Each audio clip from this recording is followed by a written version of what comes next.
I think any woman in leadership is going to be involved in other people's relationships, but my experience is in church planting, it's more intense because all of the relationships are very raw.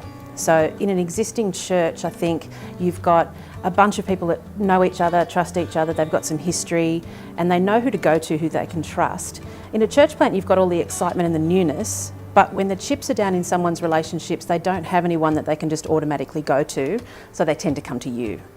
So I think that, certainly is part of the issue. But I think also, as we know, the stats are that new churches reach new people for the kingdom, and that means that a lot of the people in your churches are going to be non-Christians and they carry more baggage. They're not going to come from families which tend to make good Christian decisions about relationships, and so the young Christians that you're dealing with, they're going to be trying to backtrack on a whole lot of decisions that they regret, and again, you're going to be the person that they come and talk to.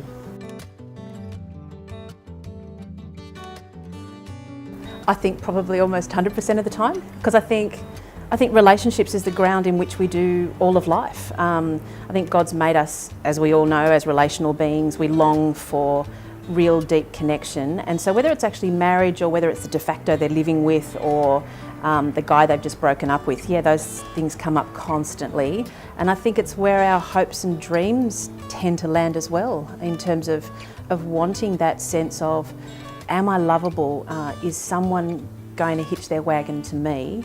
And I think when that goes bad, that's a great entry point for the gospel, to talk about that the God of the universe doesn't want to give up on you, and he knows you. And is it Tim Keller that talks about that, that we want to be known and loved, and to be known but not loved is terrifying, but to be loved but not known is superficial.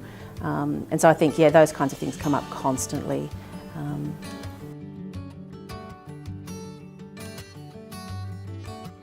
Because I think as broken people, we go to the broken systems and we look for the thing that we know deep down is true, that we're longing for, but we tend to get satisfied by the counterfeits. C.S. Lewis talks about the fact that I can never remember quotes completely, but it's something about we're content with playing in the muddy puddles. And I think my experience is, people at the point where they're open to the gospel is when they're realising that their muddy puddle isn't working for them. It's interesting, I think 20 years ago, most Christian leaders, the issue we were facing down was the fact that marriage was dead in the water, that no one was wanting to be married, and now suddenly in half a generation it's flipped and everyone wants to be married, or everyone wants to fight to be married. So I think it's going to continue to be an issue. My guess is it's probably, I'm not a historian, but my guess is it's always been an issue. That we want to define what relationships are. We want to define, how can I feel safe in relationships? How can kids feel safe in relationships? But I think it's muddied by the identity politics of happiness. That's the thing really driving things at the moment, is I have a right to be happy. And I think that's the thing that's complicated for us, is I don't want to say to people, come to Jesus and you'll be happy, because I don't think that's what he's offering.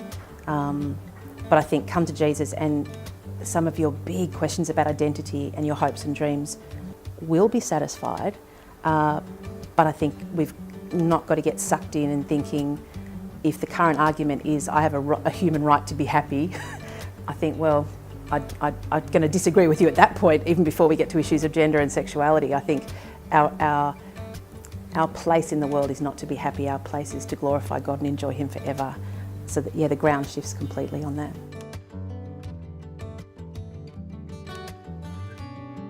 I reckon we need to keep coming back to getting our theology right, making sure that we actually have a good understanding of what Christian marriage is, so that we don't end up selling a wrong view of what a good marriage is. So for me, that might mean keeping on going to conferences, talking with wise Christian friends, but it's also for me doing some reading. And I think, one of the books that I found really helpful, which I reread every 5 years, is Christopher Ash, Marriage, Sex and the Service of God.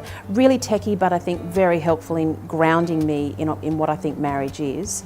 I reckon as well that one of the things that he really defines is, you don't want to focus on the bad symptoms of marriage, you want to focus on what is the disease that makes our relationships not work. And I think therefore that leads back to Jesus. I think too many of the really bad books on marriage is all about how to get him to pick up his towel, or how to get him to treat you nicely, or how to ask for flowers, and I think they're just putting the band-aids on the issues of what do I think is my greatest fear, and how does that fear then come out? And again, it comes back to our longing to be known by the God who made us. And as soon as I put my husband in that position of being God to me, I'm going to be disappointed and angry. So I think thinking through, how do you help people to see the problems in their marriage as a symptom of something bigger for them? And yes, obviously their spouse has sinful attitudes and behaviours that probably need to change, but their issues are the things that they can work on. So when G.K. Chesterton was asked, after the war, what is the biggest problem in the world? He said, "Dear sir, it's me." So I think it's all about helping people to see that they need to do business with Jesus for themselves, and then the rattle-on effect is that their marriage will change. Rather than getting the cart before the horse and thinking, what I can offer this woman is tools to help her marriage change, because that won't lead her back to Jesus. And it just means she's going to end up with this slightly better relationship with a husband, but nothing deep will change in her heart. I think the obvious, really important thing that needs to be said is, when it's not the towel being dropped issue, when it's actually issues of abuse and neglect and control, we need to say no. We need to say never ever. We need to say to some women, get out of the house, take the kids. There's a safe place we can take you. We need to encourage her to go to police. So I think those things just need to be said.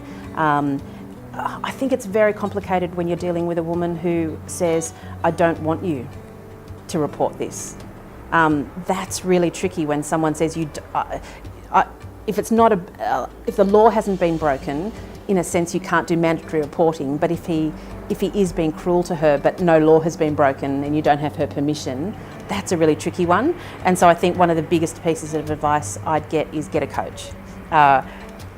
I think Geneva offers this amazing free service of having an older, wiser woman that you can get on the phone and say, what do I do? Before you make mistakes that make it worse, I've got a coach. I think it's an amazing resource. I think it's important that we recognise that some marriages will turn around and flourish. Our God is the God of reconciliation. I've seen it happen. I've seen seemingly completely broken, complex relationships over time, not overnight, but over time, they have actually experienced reconciliation, and it is a beautiful thing to watch. But other times in a broken world, some of those relationships won't survive, and I think it's important that you don't take responsibility for that and think, coulda, woulda, shoulda, did I do something wrong?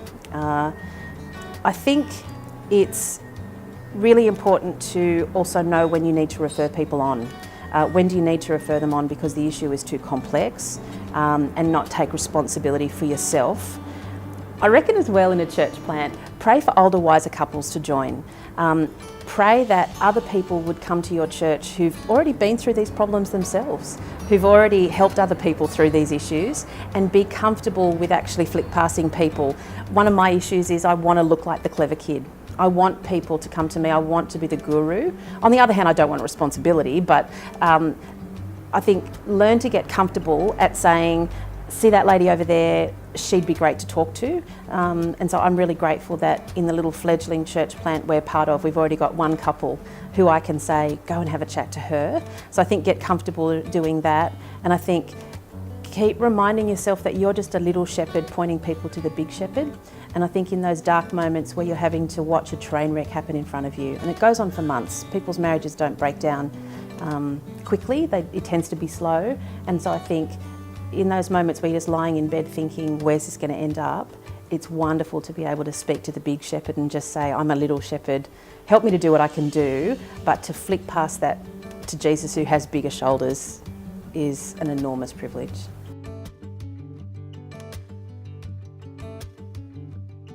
I'm going to probably make and break some friends in answering this, aren't I?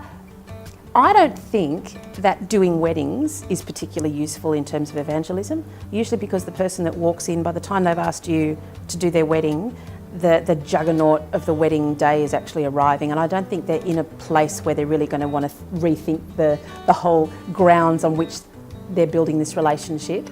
I think playgroups are actually more powerful in terms of that. But I think it's a good line to have in the water to do those kinds of things. I think it's more powerful in terms of how can we kind of leverage marriage for ministry. I think it's not so much evangelism, but I think it's fantastic for growing people in their faith, because relationships are the bedrock of how we function in this landscape of the universe. It's going to be such an entry point to speak to people about what are your hopes and dreams? Why are you angry with him all the time? How does that lead you back to finding out something about how your heart functions and a counterfeit God that you might have, a sinful pattern that you have, a demand that you have of God.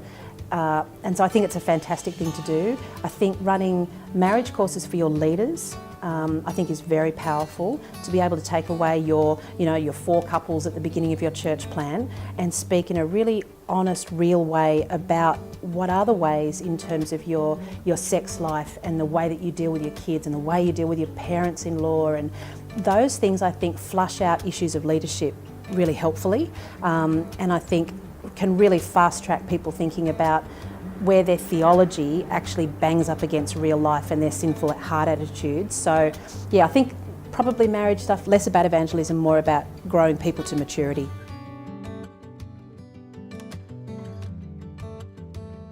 I'm not a sociologist, but I do like looking at stats. I've heard stats that 30% of people living in the city live alone, which is a big shift to the past. And I'm just playing around with the idea that for those people, they may kind of be moving in and out of sexual relationships, as non-Christians, but the thing that actually is going to be the bedrock of relationships is friendship. And Vaughan Roberts, very helpful book I reckon, True Friendship, he says that marriage is basically just a special case of friendship. And so I wonder whether part of what we could play around with in our church plan, I haven't talked to anyone yet, but we'll see if it flies, is talking about maybe running courses on friendship. Because I wonder whether it's a skill we've lost, and part of the fact that we're not doing marriage well is maybe we're not doing friendship well. And so I'd like to explore that, particularly as an entry point for people who aren't in long-term relationships, and because marriage is such hot button at the moment, I just wonder whether even saying the word marriage is going to freak out a lot of people, whereas friendship I think is something that people long for as well, at that deep level of connection. And it is interesting that Jesus says, I'm not ashamed to call you friend. So I think we've already got the language and the texture of friendship in the gospel, and maybe that's something that we need to leverage as Christians, as well as leveraging marriage and parenting, to leverage friendship, because I wonder whether that's something that a lot of people are longing for as they feel dislocated in their own communities.